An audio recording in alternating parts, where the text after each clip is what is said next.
ఆహుతం బ్రహ్మైవ తేన గంతవ్యం బ్రహ్మకర్మ సమాధినా ఆహా ఆ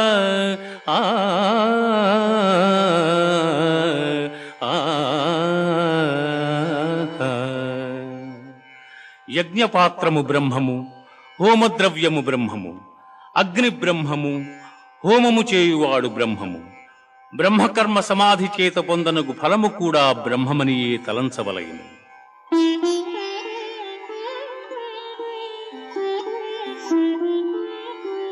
శ్రద్ధావాన్ లభతే జ్ఞానం తత్పరః సంయతేంద్రియః జ్ఞానం లబ్ధ్వా పరాం శాంతిం అచిరేణాధిగచ్చతి.